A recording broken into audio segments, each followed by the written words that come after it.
తెలంగాణ రాష్ట్రంలో నిన్న సామాజిక వర్గానికి చెందిన ఎస్సీ బిల్లు వర్గీకరణ అయితే నిన్న ఆమోదం తెలిపారు. అయితే దీనికి సంబంధించి మొట్టమొదటి కాపీ అయితే రేవంత్ రెడ్డి తీసుకోవడం కూడా జరిగింది. అంబేద్కర్ జయంతి సందర్భంగా అయితే తెలంగాణ రాష్ట్ర వ్యాప్తంగా ఎస్సీ వర్గీకరణ అయితే జరిగింది. ఇది 2026 నుంచి అయితే పూర్తిగా అమల్లోకి రావాలి. అయితే దీనికి సంబంధించి మనతో మాట్లాడేది అయితే కరీంనగర్లో ఉన్న ప్రస్తుతం కరీంనగర్లో మనతో పాటు మాట్లాడేది సామాజికవేత్త భారతీయుడు కోటి శ్యామ్ కుమార్ సార్ చెప్పండి. ఎస్సీ వర్గీకరణ బిల్లు అయితే అమలు చేయడం కూడా జరిగింది.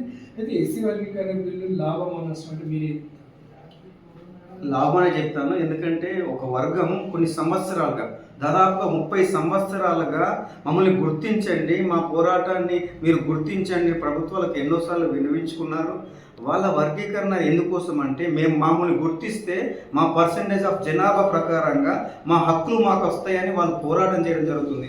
గత 30 సంవత్సరాలుగా వాళ్ళు చేస్తున్న పోరాటాన్ని గుర్తించి ఇరు పార్టీలు, ఏ పార్టీ బీజేపీ అయితే కాంగ్రెస్ అయితే ఇరు పార్టీల కోఆర్డినేషన్తో నిన్న అంబేద్కర్ గారి జయంతి సందర్భంగా ఎస్సీ వర్గీకరణ బిల్లు ఆమోదం పొందింది. కాబట్టి దీనికి ప్రతి ఒక్కరికి కూడా నేను ధన్యవాదాలు తెలియజేస్తున్నాను, కృతజ్ఞతలు తెలియజేస్తున్నాను.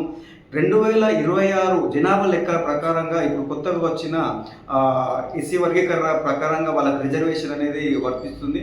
దీనివల్ల ఎస్సీకి సంబంధించిన ఎవరైతే అందులో ఉన్న ఉపకులాలు 59 ఉపకులాలు ఏవైతే ఉన్నాయో వాళ్ళందరికీ కూడా లబ్ధి చేకూరుతుంది. వాళ్ళందరికీ కూడా ఈ మందకృష్ణ గారి మాదిగ గారు ఎప్పటి నుంచి కొన్ని సంవత్సరాలుగా, మాకు తెలిసి కొన్ని సంవత్సరాలుగా ఆయన పోరాడుతూ వస్తున్నాడు. అలాంటి వ్యక్తికి ఈరోజు నిజంగా పట్టం కట్టే విధంగా ఈ బిల్లు రావడం అనేది హర్షణీయం. చాలా వాళ్ళకు మంచి రోజులు వచ్చాయని నేను తెలియజేస్తున్నాను. అంటే ఇప్పటికే ఎస్సీ అంటేనే వాళ్ళకు రిజర్వేషన్ చాలా వరకు ఉన్నది. మళ్ళీ ఇప్పుడు ఎస్సీ వర్గీకరణ వల్ల వాళ్ళకి ఇంకా మరింత చెడు. దీనివల్ల బీసీలకు ఎంతవరకు నష్టపోయే అవకాశం? సమాజంలో బీసీలు అంటే అంత చిన్న చూపు లేదు. బీసీలు అనేది అంతా కూడా ఒక వర్గానికి అందరికీ మిడిల్ ఆఫ్ ద స్టేజ్లో ఉన్న వర్గీకరణ లాగా వాళ్ళని చూస్తూ ఉంటాం. కానీ ఎస్సీలకు మాత్రం దాదాపుగా సమాజంలో చిన్న చూపు అనేది ఉంది. కాబట్టి ఈ బిల్లుతో వాళ్ళకు ఎక్కువ శాతం రిజర్వేషన్ వస్తే ఎక్కువ జాబ్స్ రావడం కానీ, లేకుంటే పొలిటికల్ కానీ వాళ్ళు ఎదగడానికి కూడా వాళ్ళకు లాభం చేకూరుతుంది. అలాంటప్పుడు కొంచెం సమానత్వం వాళ్ళకు పెరిగినట్టు నేను భావిస్తూ ఉన్నాను. అంటే ఇప్పటికీ అంటే ఎస్సీ సామాజిక వర్గానికి వచ్చే ఏదైనా మనం కాంపిటేటివ్ ఎగ్జామ్ పెట్టినప్పుడు వాళ్ళకి రిజర్వేషన్ ప్రకారం అయితే ముందే వాళ్ళు కూడా మనకు 90 మార్కులు వచ్చిన వాళ్ళకి 50 మార్కులు వచ్చిన జాబ్ మాత్రం వాళ్ళకి వస్తుంది. అంటే మరొకసారి ఎస్సీ వర్గీకరణ జరుగుతూ మరింత లాభం చేకూర్చే అవకాశం ఉంది. దీనివల్ల ఎలాంటి ఇబ్బందులు తలెత్తే అవకాశం? బీసీలకు కొంచెం, బీసీలు కానీ ఓసీలు కానీ వీళ్ళందరికీ కూడా ఇలాంటి బిల్లు వల్ల కొంచెం తక్కువ అయితే వాళ్ళకు ఉండొచ్చు పర్సంటేజ్లో. ఎందుకంటే ఒక వర్గం అనేది ఎక్కువ శాతం మన రిజర్వేషన్ ఇస్తున్నప్పుడు ఇంకో వర్గాల వాళ్ళకు కొంచెం తక్కువ శాతం వాళ్ళకు ఎఫెక్ట్ పడే అవకాశం ఉంటుంది. అది 100% ఒప్పుకోవాల్సిందే.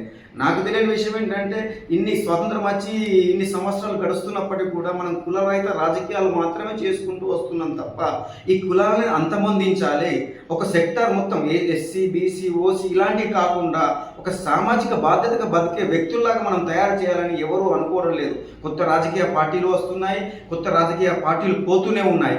కానీ కుల రహిత సమాజాన్ని నిర్మించాలి అనే ఒక నినాదాన్ని మాత్రం ఏ ఒక్కరు కూడా ఆస్వాదించడం లేదు, ఏ ఒక్కరు కూడా తెలియజేయడం లేదు. మనకు రిజర్వేషన్లు ఎందుకు అసలు? ప్రతిభను బట్టి రిజర్వేషన్లు ఇవ్వాలి. ఒకప్పుడు అంటే చదువుకోవడానికి ఫ్లెక్సిబిలిటీ లేదు, చదువుకునే అవకాశాలు లేక, స్కూళ్ళు లేక ఈ రిజర్వేషన్ కేటగిరీ అనేది తయారు చేశారు. ఇప్పుడు గవర్నమెంట్ స్కూల్స్ బాగానే ఉన్నాయి, ప్రైవేట్ స్కూల్స్ బాగానే ఉన్నాయి. ఏ ఒక్క వ్యక్తికి కూడా 20-30 వేలు లేని జీతం లేని ఏ ఒక్కరు కూడా ఆ నెల రోజులు బతకడం లేదు. ప్రతి ఒక్కరికి సంపాదన ఉంది ఏదో విధంగా, ఏదో రకంగా. అలాంటప్పుడు ఇలాంటి రిజర్వేషన్లు తెచ్చి వాళ్ళ మధ్యలో భేదాలు తెచ్చి మీరు ఈ కులం, మీరు ఈ కులం, మీరు ఈ కులం అని ప్రతి ఒక్క కులాన్ని వేరు చేస్తూ ఈ రాజకీయ నాయకులు పబ్బం గడిచే విధంగా, ఓట్లు వేసుకునే విధంగా వాళ్ళు ఆలోచిస్తున్నారే తప్ప కుల రహిత సమాజాన్ని నిర్మించి ఒక అభ్యున్నతమైన అంటే పిల్లలకు, ఇప్పుడున్న పిల్లలకు నువ్వు ఈ కులం ఆ కులం అని చెప్పడం కాదు. నువ్వు సామాజిక కార్యకర్తలాగా మంచి వ్యవస్థ కోసం పోరాడుతూ మంచి ఎడ్యుకేషన్లో మంచి ప్రతిభను సాధించాలని చెప్పడం లేదు. అలా చెప్పినప్పుడు మాత్రమే నిజంగా భారతదేశంలో హర్షణీయం జరుగుతుందని తెలియజేస్తున్నాను. ఇంకొక విషయం ఏంటంటే ఎస్సీ సామాజిక వర్గం అంటే ఎస్సీ బిల్లు ఆమోదం చేశారు. ఇప్పుడు అలాగే కొంతమంది బీసీ అడుగుతారు, రేపు ఓసీ అడుగుతారు. మరి వీళ్ళ పరిస్థితి 100% వాళ్ళకు కూడా ఇవ్వాల్సిందే. ఏ క్యాలిక్యులేషన్ ప్రకారంగా వాళ్ళ క్యాలిక్యులేషన్ ప్రకారం ఇవ్వాల్సిందే. అందుకే అంటున్నాను కదా నేను, ఈ రిజర్వేషన్లు అన్నీ తీసేయండి, ప్రతిభ ప్రకారంగా ఇవ్వండి అని. ఈ ఎస్సీ ఎస్టీ బీసీ మైనార్టీలు ఇవన్నీ రిజర్వేషన్లు చేసి మనమంతా ఒక్కటే కులమేల మతమేల మనిషన్ననాడు అన్నట్టు మనం అందరం ఒక్కటే, మనం అందరం భారతీయులు అనే విధంగా ప్రతి ఒక్కరిని మొబిలైజ్ చేసి ప్రతి ఒక్కరికి ఉచితంగా ఎడ్యుకేషన్, హయ్యర్ ఎడ్యుకేషన్, ఉచితంగా ఎడ్యుకేషన్ ఇవ్వండి, ఉచితంగా హెల్త్, ఈ రెండు ఇస్తూ ఈ కులరహిత సమాజాన్ని నిర్మిస్తే నిజంగా అలాంటి వ్యక్తులు ఎవరైనా పోటీ చేస్తే నిజంగా వాళ్ళ చేతులు దండం పెట్టి వాళ్ళకి మాత్రం ఓటేయాల్సిందిగా కోరుతున్నాను. ప్రతి ఒక్కరికి బీసీలు అడుగుతారు, వేరే వాళ్ళు అడుగుతారు, ఎస్టీలు అడుగుతారు, అందరూ అడుగుతారు. మాకు తగ్గట్టు మాకు రిజర్వేషన్, అందరికి రిజర్వేషన్లు ఇచ్చుకుంటూ పోవడానికనే ఈ సమాజాన్ని, కులరహిత సమాజాన్ని నిర్మించాలనే లక్ష్యంతో ఎంతో మంది పోరాడారు. వాళ్ళ పోరాటాలకు విలువ లేకుండా పోతుంది ఈ రోజుల్లో. చివరిసారి ఒక సామాజికవేత్తగా మీరు ఏమనుకుంటున్నారు? ఎస్సీ వర్గీకరణ బిల్లు సరైనదా కాదా?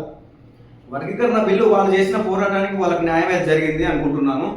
ప్రతి ఒక్కరూ 30 సంవత్సరాల పోరాటం, ఏదో ఈ రోజు నిన్న జరిగిన పోరాటం కాదు అది. 30 సంవత్సరాలుగా మమ్మల్ని గుర్తించండి అని పోరాడుతూ వస్తున్నారు వాళ్ళను ఈ రోజు నిన్న బిల్లు రావడం వల్ల వాళ్ళని గుర్తించిన ప్రయత్నం చేశారేమని నేను అనుకుంటున్నాను. Okay, thank you. చూసారుగా ఎస్సీ వర్గీకరణ బిల్లు రావడం చాలా సంతోషకరం. కానీ కుల రహిత సమాజం కోసమే మనందరం చూస్తాం. ఈ కులం ఆ కులం అంటే సపరేట్ చేయొద్దు. ఇప్పుడు రేపు ఈ రోజు ఎస్సీ అడిగారు, రేపు బీసీ అడుగుతారు, ఓసీ అడుగుతారు. ఇలా ప్రతి ఒక్కరూ తమ సామాజిక వర్గానికి చెందిన బిల్లులు కావాలని అడుగుతారు. కాబట్టి కుల సమాజం లేని రహితంగా, కులం లేని సమాజంగా రావాలన్నది తమ కోరిక అని చెప్తున్న పరిస్థితి కరీంనగర్.